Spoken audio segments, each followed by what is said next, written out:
ನಮಸ್ಕಾರ, ಎಲ್ಲರೂ ಹೇಗಿದ್ದೀರಾ? Welcome back to Revathi Gowda YouTube channel. ಇವತ್ತಿನ ವಿಡಿಯೋ ತುಂಬಾ ಸ್ಪೆಷಲ್ ಆಗಿರುತ್ತೆ. ಸೊ ವಿಡಿಯೋನ ಸ್ಕಿಪ್ ಮಾಡದೆ ಕೊನೆಯವರೆಗೂ ನೋಡಿ. ಇವತ್ತಿನ ವಿಡಿಯೋಲಿ ನಾನು ಸರ್ಪ ಸಂಸ್ಕಾರದ ಬಗ್ಗೆ ನಿಮ್ಗೆಲ್ರಿಗೂ ತಿಳಿಸ್ಕೊಡ್ತಾ ಹೋಗ್ತೀನಿ. ನಾನು ಮಾಡೋ ವೀಡಿಯೋಸ್ ನಿಮ್ಗೆ ಇಷ್ಟ ಆದರೆ video like, share, comment, subscribe ಮಾಡೋದನ್ನ ಮರಿಬೇಡಿ. ಹಾಗೆ ಏನಾದರೂ ಹೆಚ್ಚಿನ ಮಾಹಿತಿ ಬೇಕು ಅಂದರೆ ಕಮೆಂಟ್ ಮಾಡಿ, ನಾನು ನಿಮಗೆ ತಿಳಿಸ್ಕೊಡ್ತೀನಿ. ನಾವಿವತ್ತು ಕುಕ್ಕೆ ಶ್ರೀ ಸುಬ್ರಹ್ಮಣ್ಯ ಸ್ವಾಮಿ ಸನ್ನಿಧಿಗೆ ಬಂದಿದ್ದೀವಿ ಸರ್ಪ ಸಂಸ್ಕಾರ ಮಾಡಿಸ್ಬೇಕಂತ ಹೇಳಿ. ಈ ಸರ್ಪ ಸಂಸ್ಕಾರನ ಯಾಕೆ ಮಾಡಿಸ್ತಾರೆ ಅಂತ ಮೊದಲು ಹೇಳ್ತೀನಿ. ಯಾವುದಾದ್ರೂ ಸರ್ಪಕ್ಕೆ ನಮ್ಮಿಂದನೋ ಅಥವಾ ನಮ್ಮ ಪಿತೃಗಳಿಂದನೋ ತೊಂದರೆ ಆಗಿದ್ದರೆ ನಮ್ಮ ಜಾತಕದಲ್ಲಿ ಸರ್ಪದೋಷ ಕಾಣಿಸ್ತಾ ಇರುತ್ತೆ. ಆಗ ನಾವು ಸರ್ಪ ಸಂಸ್ಕಾರ ಮಾಡಿಸ್ಬೇಕಾಗುತ್ತೆ. ನಾವ್ಯಾಕೆ ಮಾಡಿಸ್ತಾ ಇದ್ದೀವಿ ಅಂದರೆ, ತುಂಬ ವರ್ಷಗಳ ಹಿಂದೆ ನಮಗೆ ಪುರೋಹಿತರು ಹೇಳಿದರು, ಜಾತಕದಲ್ಲಿ ಸರ್ಪದೋಷ ಇದೆ, ಸರ್ಪ ಸಂಸ್ಕಾರ ಮಾಡಿಸ್ಬೇಕು ಅಂತ ಹೇಳಿ. ಆದರೆ ನಾವು ಅದನ್ನು ಮಾಡಿಸಿರಲಿಲ್ಲ. ನಮ್ಗೆ ಅದ್ರ ಬಗ್ಗೆ ಅಷ್ಟು ಮಾಹಿತಿ ಗೊತ್ತಿರಲಿಲ್ಲ. ಸ್ವಲ್ಪ ದಿನಗಳ ಹಿಂದೆ ಲೈಕ್ ಜನವರಿ ಟೈಮಲ್ಲಿ ನನಗೆ ಕನಸು ಬೀಳೋಕ್ಕೆ ಸ್ಟಾರ್ಟ್ ಆಯಿತು. ಬರೀ ಸರ್ಪಗಳು ಬರ್ತಿತ್ತು, ನಾವು ಪೂಜೆ ಮಾಡಿಸ್ಬೇಕು ಅಂತ ಯಾರೋ ಹೇಳೋದು, ಆ ಥರ ಎಲ್ಲ ನನಗೆ ಕನಸು ಬೀಳ್ತಿತ್ತು. ಸೊ ನಾವೊಬ್ಬರು ಪುರೋಹಿತ್ರನ್ನ ಕೇಳಿದಾಗ ಅವ್ರು ಹೇಳಿದ್ರು, ಇದು ನಿಮ್ಮಿಂದ ಯಾವುದೇ ಹಾವಿಗೆ ತೊಂದರೆ ಆಗಿಲ್ಲ, ಆದರೆ ನಿಮ್ಮ ಪಿತೃಗಳು ಮಾಡಿರ್ತಾರಲ್ಲ ಆ ದೋಷ ನಿಮ್ಮನ್ನು ಕಾಡ್ತಾ ಇರುತ್ತೆ. ಸೊ ಇದಕ್ಕೆ ಷಷ್ಠಿ ದಿನವೇ ನೀವು ಹೋಗಿ ಕುಕ್ಕೆನಲ್ಲಿ ಒಂದು ಸರ್ಪ ಸಂಸ್ಕಾರ ಮಾಡಿಸಿ ಅಂತ ಹೇಳಿದ್ರು. ನನಗೆ ನನ್ನ ಹಸ್ಬೆಂಡ್ಗೆ ಇಬ್ರಿಗೂ ಮಾಡಿಸೋದಕ್ಕೆ ಅಂತ ಹೇಳಿದರು. ಆ ಪೂಜೆ ಮಾಡಿಸೋದಕ್ಕೆ ತುಂಬ ತೊಂದರೆ, ಅಡೆತಡೆ ಬರುತ್ತೆ ಅಂತ ಕೂಡ ಹೇಳಿದರು. ಈಸಿಯಾಗಂತೂ ಮಾಡ್ಸೋಕ್ಕಾಗಲ್ಲ ಅಂತ ಕೂಡ ಹೇಳಿದರು ನಮಗೆ. ನೋಡಿ, ಅದು ಹಾಗೆ ಆಯಿತು. ನಾನು ಹಿಂದಿನ ಬ್ಲಾಗ್ಸಲ್ಲಿ ನೀವು ನೋಡಿದರೆ ಗೊತ್ತಿರುತ್ತೆ ಎಷ್ಟು ಕಾರ್ ತೊಂದರೆ ಕೊಡ್ತು. ನಾವು ಬರಬೇಕಾದ್ರೆ ಮಧ್ಯರಾತ್ರಿ ಎಂಥ ದೊಡ್ಡ ಅವಘಡ ಆಗೋದು ನಿಲ್ತು ಅಂತ. ನನಗೆ ಪುರೋಹಿತರು ಹೇಳಿದ ತಕ್ಷಣವೇ ನಾನು ಹೋಗಿ ವೆಬ್ಸೈಟಲ್ಲಿ ಟಿಕೆಟ್ಸ್ನ ಬುಕ್ ಮಾಡ್ಕೊಂಡಿದ್ದೆ. ಹೆಂಗೆ ಅಂದರೆ ನೈಟ್ 12 o'clockವರೆಗೂ ವೆಯ್ಟ್ ಮಾಡಿದೆ. ಷಷ್ಠಿ ದಿನ ಎಲ್ಲ ಬುಕ್ಕಿಂಗ್ ಆಗಿಬಿಟ್ಟಿತ್ತು, ನನಗೆ ಟಿಕೆಟೇ ಸಿಕ್ಕಿರಲಿಲ್ಲ. ಅದಾದಮೇಲೆ 1 o'clock ನೈಟು ನನಗೆ ಷಷ್ಠಿ, ಏಪ್ರಿಲಲ್ಲಿ ಷಷ್ಠಿ 22ನೇ ತಾರೀಕಿತ್ತು. ಅವತ್ತಿನ ದಿನ ನನಗೆ ಟಿಕೆಟ್ ಸಿಕ್ತು. ಆ್ಯಂಡ್ ಟಿಕೆಟ್ ಪ್ರೈಸ್ ಬಂದು 4,600 ರೂಪಾಯಿ, 4,600 ಪ್ರೈಸ್ ಇತ್ತು ಟಿಕೆಟ್ದು. ಷಷ್ಠಿ ದಿನ ಸಿಕ್ಕಿರಲಿಲ್ಲ ಅಂತ ಹೇಳಿ ವೆಯ್ಟ್ ಮಾಡ್ತಿದ್ದೆ. ಏಪ್ರಿಲಲ್ಲಿ ಸಿಕ್ತು ನನಗೆ ಷಷ್ಠಿ ದಿನ. 4 ತಿಂಗಳು ವೆಯ್ಟ್ ಮಾಡಿ ಈ ಪೂಜೆನ ಮಾಡಿಸ್ತಾ ಇದ್ದೀವಿ. ಪೂಜೆ ಸ್ಟಾರ್ಟ್ ಆಗೋದು 8 ಗಂಟೆಗೆ. ನಮಗೆ 7:15 ಬರೋಕ್ಕೆ ಹೇಳಿದರು. ನಾವು 5 ಗಂಟೆಗೆ ಎದ್ದು ರೆಡಿಯಾಗಿ ಅಲ್ಲಿ ಹೋಗಿ ಯಾಗಶಾಲೆಯಲ್ಲಿ ಕೂತಿದ್ವಿ. ಅಲ್ಲಿ ಒಬ್ಬೊಬ್ಬರು ಬ್ರಾಹ್ಮಣ ಪೂಜಾರಿನ ನಿಗದಿಪಡಿಸಿರ್ತಾರೆ. ಅವರೇ ಬಂದು ನಮಗೆ ಪೂಜೆ ಬಗ್ಗೆ ವಿವರಿಸ್ತಾರೆ. ಮೊದಲಿಗೆ ಸಂಕಲ್ಪ ಮಾಡ್ತಾರೆ. ಮನೆಯವ್ರು ಯಾರ್ಯಾರು ಹೋಗಿರ್ತೀವೋ ಅವ್ರ ಹೆಸರೆಲ್ಲ ಕೊಟ್ಟು ಸಂಕಲ್ಪ ಮಾಡಿಸ್ಕೋಬೇಕು. ಸಂಕಲ್ಪ ಮುಗಿಸ್ಕೊಂಡು ಬಂದಮೇಲೆ ಸರ್ಪ ಸಂಸ್ಕಾರ ಶುರು ಮಾಡ್ಕೋತಾರೆ. ಮೊದಲಿಗೆ ಅವರು ಒಂದು ಹಿಟ್ಟಲ್ಲಿ ಒಂದು ಗಂಡು ಸರ್ಪ, ಇನ್ನೊಂದು ಹೆಣ್ಣು ಸರ್ಪಕ್ಕೆ 2 ಮೊಟ್ಟೆಗಳನ್ನ ಇಟ್ಟಿರ್ತಾರೆ. ಇದನ್ನು ನಾಗನ ಪ್ರತಿರೂಪ ಅಂತ ಹೇಳಿ ಅದಕ್ಕೆ ಪೂಜೆ ಪುನಸ್ಕಾರ ಎಲ್ಲನೂ ಮಾಡ್ತಾರೆ. ಬ್ರಾಹ್ಮಣರು ಹೇಗೆ ಶವಕ್ಕೆ ಸಂಸ್ಕಾರ ಮಾಡ್ತಾರೋ ಅದೇ ರೀತಿ ಸತ್ತೋಗಿರೋ ನಾಗನಿಗೆ ಶವ ಸಂಸ್ಕಾರ ಮಾಡ್ತಾರೆ. 2 ನಾಗನದು ಪ್ರತಿರೂಪ ಇರುತ್ತಲ್ಲ, ಅದರಲ್ಲಿ ಗಂಡು ನಾಗ ಸತ್ತೋಗಿದೆ ಅಂತ ಹೇಳಿ ಅದನ್ನು ಬಿಳಿ ಬಟ್ಟೆಯಲ್ಲಿ ಸುತ್ಕೊಂಡು ಹೋಗಿ ಹೋಮಕ್ಕೆ ಹಾಕ್ತಾರೆ. ಇನ್ನೊಂದು ಹೆಣ್ಣು ಸರ್ಪ ಇರುತ್ತಲ್ಲ, ಅದನ್ನು ತೊಗೊಂಡೋಗಿ ಮರದ ಕೆಳಗಡೆ ಇಡ್ತಾರೆ ಮೊಟ್ಟೆ ಸಮೇತ.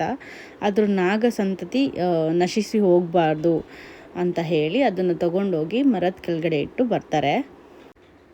ಸೊ ಅವತ್ತು ಗಂಡು ಸರ್ಪ ದಹನ ಆಗಿರೋದ್ರಿಂದ ಅವತ್ತು ಸೂತ್ಕ ಅಂತ ಹೇಳಿ ನಮ್ಮನ್ನು ಸ್ನಾನ ಮಾಡೋದಕ್ಕೆ ಹೇಳ್ತಾರೆ. ಹಾಕಿರೋ ಬಟ್ಟೆ ಸಮೇತ ಸ್ನಾನ ಮಾಡಿ ಅದನ್ನು ಬಿಚ್ಚಾಕಿ ಬೇರೆ ಬಟ್ಟೆ ಹಾಕ್ಕೋಬೇಕು. ಅದಾದಮೇಲೆ ಅಲ್ಲೇ ಹೋಗಿ ಊಟ ಮಾಡ್ಕೊಂಡು ಬರಬೇಕು.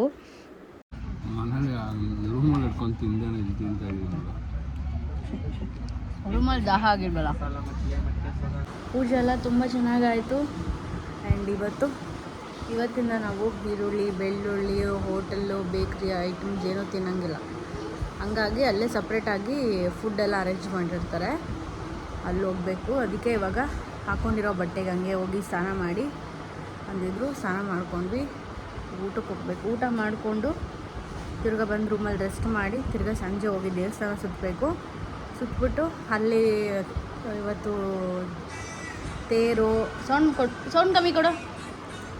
ಅಲ್ಲಿ ತೇರು ರಥೋತ್ಸವ ಎಲ್ಲ ನಡೆಯುತ್ತಂತೆ. ಅದನ್ನೆಲ್ಲ ನೋಡಿಕೊಂಡು ನೈಟು ಬಂದು ತಿರ್ಗಾ ಮಲ್ಕೊಂಡು ತಿರ್ಗಾ ನಾಳೆ ಬೆಳಗ್ಗೆ ಎದ್ದೋಗ್ಬೇಕು 5 ಗಂಟೆಗೆ ತಿರ್ಗಾ ಪೂಜೆ ಇದೆ. ಇವತ್ತು ಸರ್ಪ ದಹನ ಆಯಿತು, ಅದಕ್ಕೆ ಮೈಲಿಗೆ ಆಗಿರುತ್ತೆ ಅಂತ ಹೇಳಿ ಈಗ ಸ್ನಾನ ಮಾಡೋಕ್ಕೆ ಹೇಳಿದ್ರು. ಬಂದು ಸ್ನಾನ ಮಾಡಿ ರೆಡಿ ಆಗಿದ್ದೀವಿ. ಇವಾಗ ಊಟಕ್ಕೆ ಹೋಗಬೇಕು. ದೇವಸ್ಥಾನದಲ್ಲೇ ಊಟ ಅರೇಂಜ್ ಮಾಡಿರ್ತಾರೆ, ಅದನ್ನೇ ತಿನ್ನಬೇಕು. ಯಾಕಂದರೆ ಬೇರೆ ಕಡೆ ತಿಂದರೆ ಅದಕ್ಕೆ ಈರುಳ್ಳಿ ಮತ್ತು ಬೆಳ್ಳುಳ್ಳಿ ಹಾಕಿರ್ತಾರೆ. ಸೊ ಹಾಗಾಗಿ ದೇವಸ್ಥಾನದಲ್ಲಿ ತಿನ್ನಬೇಕು. ಅಲ್ಲಿ ದೇವಸ್ಥಾನದಿಂದನೇ ಯಾಗಶಾಲೆಯಿಂದನೇ ಇದೆ ಒಂದು ಊಟ, ಅಲ್ಲೇ ಭೋಜನ. ಇವತ್ತು ನಾವು ಸರ್ಪ ಸಂಸ್ಕಾರ ಮಾಡಿಸಿದ್ದು, ಗೊತ್ತಿರುತ್ತೆ ಯಾಕೆ ಮಾಡಿಸಿದ್ವಿ ಅಂತೆಲ್ಲ ಹೇಳಿ ಹಿಂದೆ ಹೇಳಿದ್ದೀನಿ. ಸೊ ಪೂಜೆ ಎಲ್ಲ ತುಂಬ ಚೆನ್ನಾಗಾಯಿತು. ಆಮೇಲೆ ಇವಾಗ ಊಟಕ್ಕೆ ಹೋಗಬೇಕು. ಊಟ ಮಾಡ್ಕೊಂಡು ಬಂದು ಮತ್ತೆ ಸಿಗ್ತೀನಿ.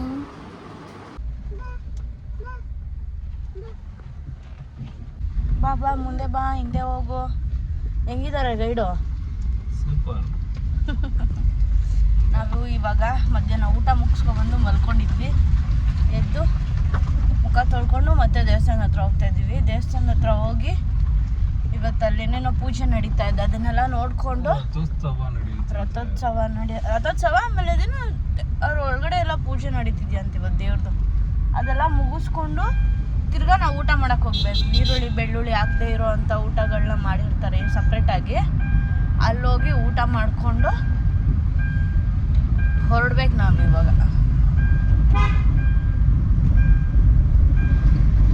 ಊಟ ಮಾಡಿಕೊಂಡು ಆಮೇಲೆ ರೂಮಿಗೆ ಬರ್ತೀವಿ. ಇಲ್ಲಂತೂ ಮಳೆ ಬರುತ್ತೆ, ಬಿಸಿಲಲ್ಲಿ ತಿರ್ಗಾ ಬಿಸಿಲು ಹೊಡಿಯುತ್ತೆ, ಕಾಲು ಕೆಡ್ಡ ಥರ ಸುಟ್ಟೋಗುತ್ತೆ. ಮಧ್ಯಾಹ್ನ ಎಲ್ಲ ಬಿಸಿಲು, ಸಂಜೆ ಎಲ್ಲ ಮಳೆ, ಬೆಳಗ್ಗೆ ಎಲ್ಲ ಮಳೆ. ಡಿಫ್ರೆಂಟ್ ಎಕ್ಸ್ಪೀರಿಯನ್ಸ್ ಇಲ್ಲಂತೂ. ಮಳೆ ಬರೋ ಥರ ಆಗೈತಿ ಇವಾಗ. ಮಧ್ಯಾಹ್ನ ಎಲ್ಲ ಮಳೆ, ಬಿಸಿಲಲ್ಲೂ ಮಳೆ ಬರುತ್ತೆ, ಆದರೆ ಅದು ಮಳೆ ಬರೋದು ಏನು ಅನ್ಸೋದೇ ಇಲ್ಲ ಅಲ್ವಾ ಬಬ್ಲಾ? ಬಿಸಿಲಲ್ಲಿ ಅಣ್ಣ ರೋಡಲ್ಲಿ ದವಾಕೊಂಡು ಮಂಡಿ ಪರ್ಚ್ಕೊಂಡ್ಬಿಟ್ಟವನೆ. ಅಮ್ಮ ಊರಿಮಾ ಹಬ್ಬು ಆಯ್ತಮ್ಮ ನಿಂಗೆ? ಎಲ್ಲಿ? ಮಕ್ಕಳು ಬೀಳ್ಬೇಕು, ಹೇಳ್ಬೇಕು, ಎಲ್ಲ ಕಲಿಬೇಕು. ಓಕೆ ಓಕೆ ಮಾಡು. ಓಕೆ ಗಾಯ್ಸ್, ಆಮೇಲೆ ಸಿಗ್ತೀನಿ. ಬನ್ನಿ, ಏನೇನಾಗುತ್ತೆ ಅಂತ ತೋರಿಸ್ತೀನಿ. ನಾನು ಹಾಗೆ ಹೇಳ್ದಂಗೆ ಇವತ್ತು ಒಂದು ಉಪವಾಸ ಇರಬೇಕಲ್ವ. ಸೊ ಹಾಗಾಗಿ ಅನ್ನ ಏನು ತಿನ್ನಂಗಿರೋದಿಲ್ಲ. 7 ಗಂಟೆಗೇ ನಮಗೆ ಉಪ್ಪಿಟ್ಟು ಮತ್ತು ಅವಲಕ್ಕಿಯಿಂದ ಮಾಡಿರೋ ಅಂಥದ್ದೇನೋ ಒಂದು ಹಾಕಿದ್ರು. ಅದಕ್ಕೆ ಮೊಸರು ಹಾಕ್ಕೊಂಡು ತಿನ್ನೋದು ತುಂಬಾ ಟೇಸ್ಟಿಯಾಗಿತ್ತು, ತುಂಬ ಚೆನ್ನಾಗಿತ್ತು. ದೇವ್ರ ಪ್ರಸಾದ ಅಂತೂ ತುಂಬಾ ರುಚಿಕರವಾಗಿತ್ತು. ನಾವಂತೂ ತುಂಬ ಚೆನ್ನಾಗಿ ತಿಂದ್ವಿ. ಆ್ಯಂಡ್ ಒಂದು ಬಾಳೆ ಎಲೆಯಲ್ಲಿ ಒಂದು ಸ್ವಲ್ಪ ಉಪ್ಪಿಟ್ಟನ್ನ ರೂಮ್ಗೆ ಹಾಕಿಸ್ಕೊಂಬಂದು ಮಗುಗೂ ಕೂಡ ತಿನ್ನಿಸ್ದೆ. ಯಾಕಂದರೆ ಅವನು ಅಲ್ಲಿ ತಿನ್ನಲಿಲ್ಲ, ಅದಕ್ಕೆ ಅಲ್ಲಿಂದನೇ ಹಾಕಿಸ್ಕೊಂಡು ಬಂದು ರೂಮಲ್ಲಿ ತಿನ್ನಿಸ್ದೆ.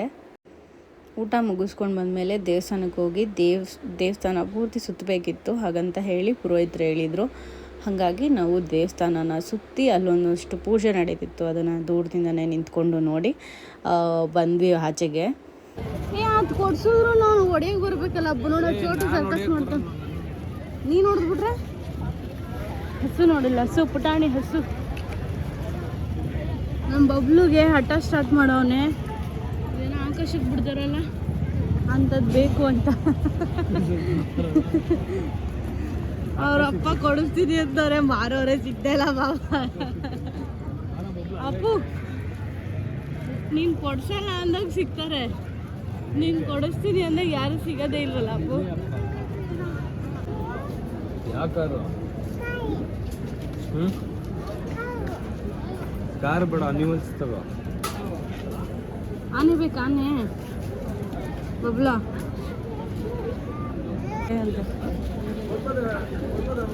ಹ್ಯಾಪಿ ಕಾಸು ಕೊಟ್ಬಿಡ್ ಬಾ. ಓ ಕಾಸು ಕೊಡೋದು. ಕಾಸಿಲ್ಲ, ಕಾಸು ಕೊಡು. ಕಾಸಿಲ್ಲ, ನನ್ನ ಕಾಸು ಇಲ್ಲ. ಎತ್ಕೊಂಡು ಹೋಗು, ನಡಿ ಹೋಗೋಣ ಬಾ. ಬೈ ಮಾಡ ಕಾಸು ನಾಳೆ ಅಲ್ಲ, ನಿಮಗೆ ಬಾಯ್ ಮಾಡ್ತಿರೋದು.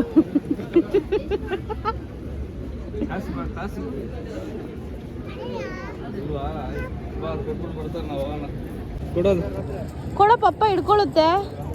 ಕೊಡ್ಸೋರ್ಗೆ ಕೊಡಲ್ಲ ನೋಡೋದು. ಕೊಡಲ್ಲ. ಎಲ್ಲೋಯ್ತಿಯ ಮತ್ತೆ? ಹೌದಾ, ಇವನ್ನ ಕಾರಲ್ಲಿ ಹತ್ತಿಸ್ಕೊಡ.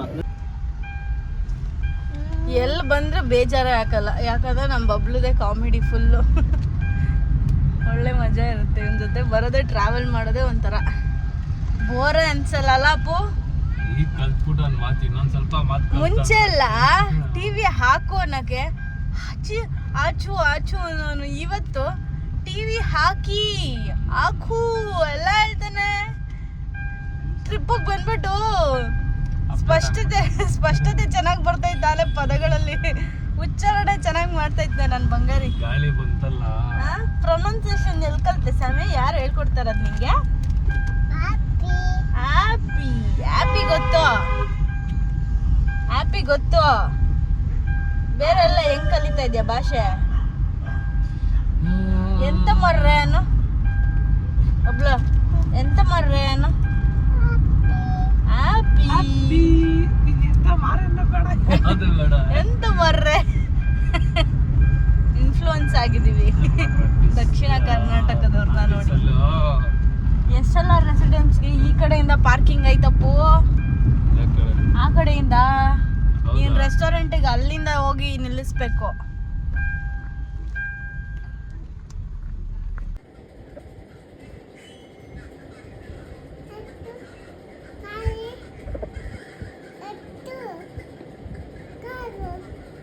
ಒಂದು ಕಾರು.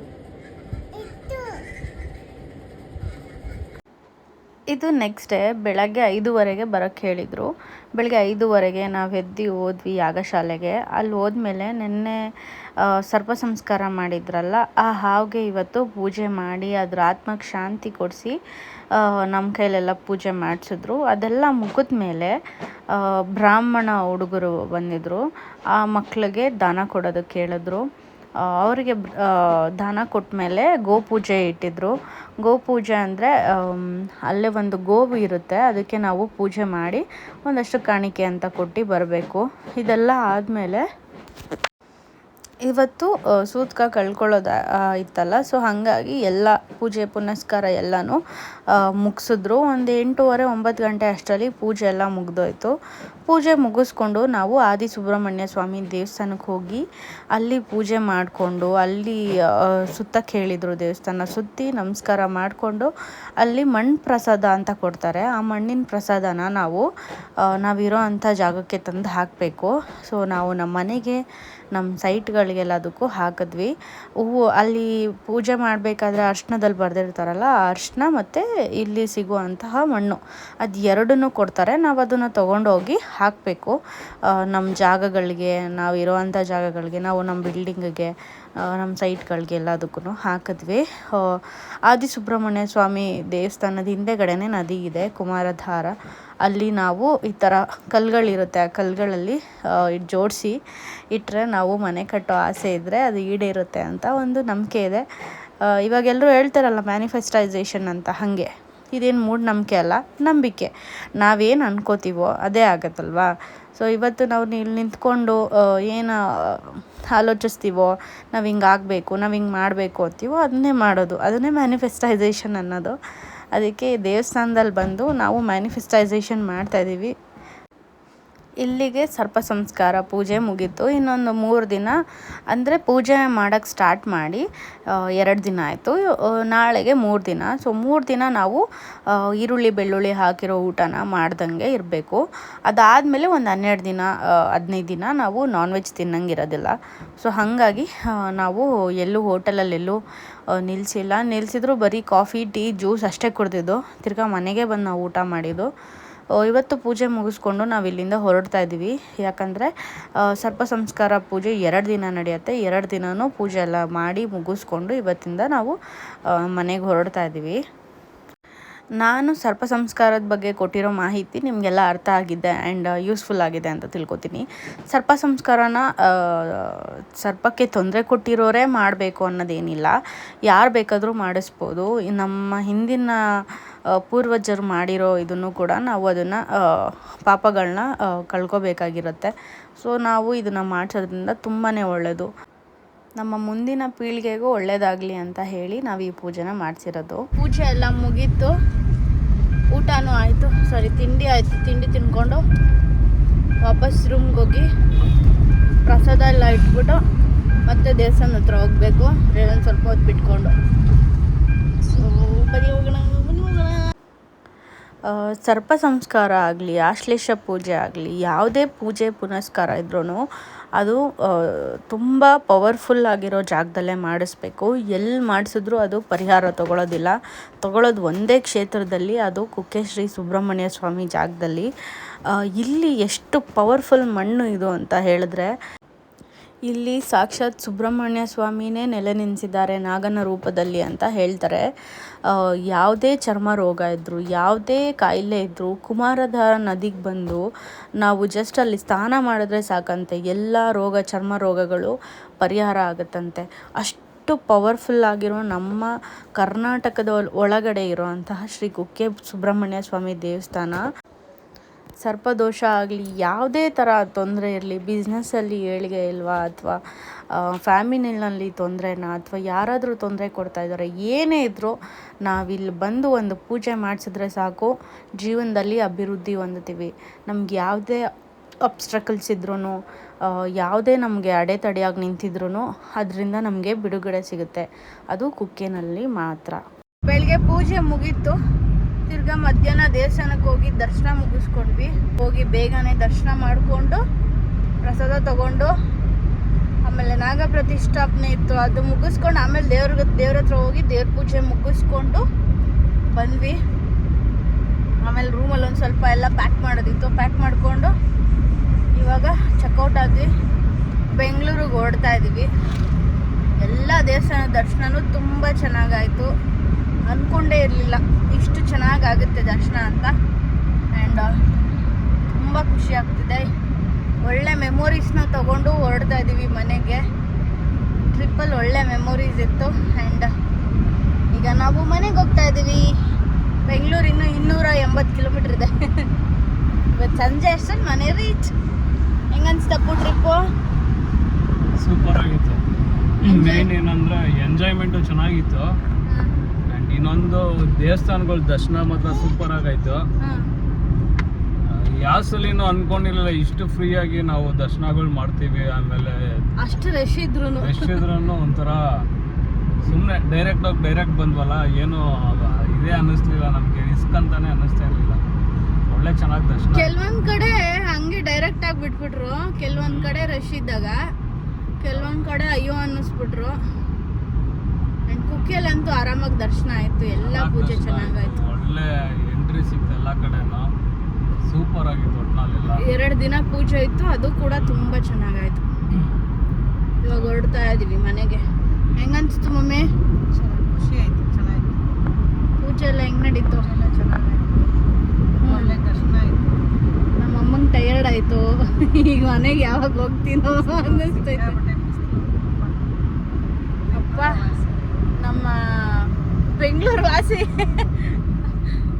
ವಾಸಿ ಯಾಕೊತ್ತಾ, ಇಲ್ಲಿ ಸುಮ್ಮನೆ ನಿಂತಿದ್ರು ಎಲ್ಲೆಲ್ಲಿಂದನೋ ನೀರು ಕಿತ್ಕೊಂತೈತೆ. ಸುಮ್ಮನೆ ಶೆಕೆ ಆಗ್ತೈತೆ, ಇರಕ್ಕೆ ಆಗಲ್ಲಪ್ಪ. ಅದು ಹೆಂಗಿರ್ತಾರೋ ಅವ್ರವ್ರ ಇದಕ್ಕೆ ಅಡ್ಜಸ್ಟ್ ಆಗ್ಬಿಟ್ಟಿರುತ್ತೆ. ಬಟ್ ನಮ್ಗೆ ಆಗ್ತಾ ಇಲ್ಲ, ಸಿಕ್ಕಾಬಟ್ಟೆ ಶೆಕೆ. ಅಯ್ಯೋ ನಮ್ಮ ಪಾಡು. ಆದ್ರೂ ಜನ ಹೆಂಗಿದ್ದಾರೆ ಗೊತ್ತಾ, ತುಂಬ ಹೋಗ್ಬಿಟ್ಟಿದೆ ಎಲ್ಲ ದೇವಸ್ಥಾನನು, ಅಷ್ಟು ರಶ್ ಇದೆ. ಫ್ರೀ ಮಾಡಲ್ಲ, ಎಲ್ಲ ಬರೀ ಲೇಡೀಸೇ ಜಾಸ್ತಿ. ಆದ್ರೂ ಸಿಕ್ಕಾಬಟ್ಟೆ ಜನ ಇದ್ರಪ್ಪ. ನಮ್ಗಂತೂ ಸಾಕಾಗೋಯ್ತು. ಆ್ಯಂಡ್ 7 ದಿನ ಟ್ರಿಪ್ಪು ಇವತ್ತಿಗೆ ಮುಗೀತು. ಮನೆಗೆ ಹೋಗ್ತಾ ಇದೀವಿ. ಹೆಂಗಿತ್ತು 7 ಡೇಸ್ ಟ್ರಿಪ್ಪು? ಹೆಂಗ್ ಮುಗೀತು ಅನ್ನೋದೇ ಗೊತ್ತಿಲ್ಲ. ಒಂದ್ ಗಂಟೆ ಆಗ್ಲೇ ಇನ್ನೊಂದ್ 4 ತಿಂಗಳಲ್ಲಿ ಇನ್ನೊಂದು ಟ್ರಿಪ್ ಹಾಕೋಣ ಅಂತ. ಅಪ್ಪ ತಂದೆ ಸಾಕು ನೋಡಿ, ನಾವು ಟಯರ್ಡ್ ಆಗ್ಬಿಟ್ಟಿದೀವಿ ಅಂತ. ಅದು ಬಿಸಿಲಿರೋದಕ್ಕೆ ಫುಲ್ ಟಯರ್ಡ್ ಆಗ್ಬಿಟ್ಟಿರೋದಿಲ್ಲ ಅಂದ್ರೆ ಚೆನ್ನಾಗಿರೋದು. ಹೌದು. ಸೊ ಗೈಸ್, ಈ ಶೆಕೆ ತಡೆಯೋಕ್ಕಾಗ್ತಾಯಿಲ್ಲ. ವೀಡಿಯೋಸು ನಾನು ಸರಿಗೆ ಮಾಡಿಲ್ಲ. ಎಲ್ಲೆಲ್ಲಿ ಬೇಕು ಅಲ್ಲಲ್ಲಿ ಅಷ್ಟೇ ಮಾಡ್ಕೊಂಬಂದಿದ್ದೀನಿ. ಬಿಕಾಸ್ ಆಫ್ ಸಮ್ಮರ್ ಆಗಲ್ಲ. ರೂಮಲ್ಲೂ ಇರೋಕ್ಕಾಗ್ತಾಯಿಲ್ಲ. AC ಫ್ಯಾನ್ ಏನು ವರ್ಕೌಟ್ ಆಗ್ತಾಯಿಲ್ಲ. ಇಲ್ಲಿ ಕಿಟಕಿ ತೆಗೆದ್ರೆ ಗಾಳಿ ಬೀಸಲ್ಲ, ಸುಮ್ಮನೆ ನಿಂತಿದ್ರೆ ಆಚೆ ಬಂದರೂ ಗಾಳಿ ಬೀಸ್ತಾ ಇಲ್ಲ. ಫುಲ್ ಶೆಕೆ ಹೊಡೆಯುತ್ತೆ. ಸಲ್ಯೂಟ್ ಇಲ್ಲಿರೋರಿಗಂತೂ. ನೋಡು, ಇಷ್ಟು ಮರಗಳೈತಿ ಇಲ್ಲಿ. ಈ ಕಾರಲ್ಲಿ ಹೋಗ್ತಾ ಇದೀವಿ. ಕಾರಲ್ಲಿ ಹೋಗ್ತಿರೋದು ಗಾಳಿ ಆದ್ರೂ ಬೀಸ್ತಾ ಇದ್ರು ಗಾಳಿ ನಮಗ್ ಬೀಸ್ತಾ ಶೆಕೆ ಆಗ್ತಾ ಇದ್ದಾಗ ಇಲ್ಲಿ ಫುಲ್ ಸ್ವೆಟ್ ಹರ್ಕೊಂಡು ಹೋಗ್ತಾ ಇದೆ ಅಲ್ವಾ. ಸೊ ಬಾಯ್ ಗೈಸ್, ಬೆಂಗಳೂರಿಗೆ ಹೋಗಿ ಸಿಗೋಣ. ಬಾಯ್ ಮಾಡ. ಬಾಯ್. ಬಬ್ಲು ಇಲ್ಲಿ ಯಾವಾಗ್ಲೂ ಬೋಡಿ ಹೊಡ್ಸ್ಕೊಂಡಿ ಗೊತ್ತಿಲ್ಲ. ಏನ್ ಬಬ್ಲು ವಿಶೇಷ? ಬೋಡಿ ಮನೆ ದೇವ್ರಿಗೆ ಹೋದಾಗ ಬೋಡಿ ಹೊಡ್ಸ್ಕೊಂಡ್ ಕರ್ಕೊಂಡ್ ಬಂದಿದ್ವಿ ಇಲ್ಲಿಗೆ. Same place same. ಮಿರರ್ ಇರ್ತದಾ? ಬನ್ನಿ ಉಗಿ ಬಂಡಿ. ನಿಧಾನ. ನಿಮಗೆಲ್ಲ ನಾನು ಹೇಳಿರೋ ಅಂಥ ಮಾಹಿತಿ ಇಷ್ಟ ಆಗಿದೆ ಅಂತ ಭಾವಿಸ್ತೀನಿ. ವಿಡಿಯೋ ಇಷ್ಟ ಆಗಿದ್ದರೆ ಲೈಕ್ ಶೇರ್ ಮಾಡಿ, ಹಾಗೆ ಕಮೆಂಟ್ ಮಾಡಿ, ಸಬ್ಸ್ಕ್ರೈಬ್ ಮಾಡ್ಕೊಳ್ಳಿ ನನ್ನ ಚಾನಲ್ನ. And thanks for watching. Love you all. Lots of love. Bye.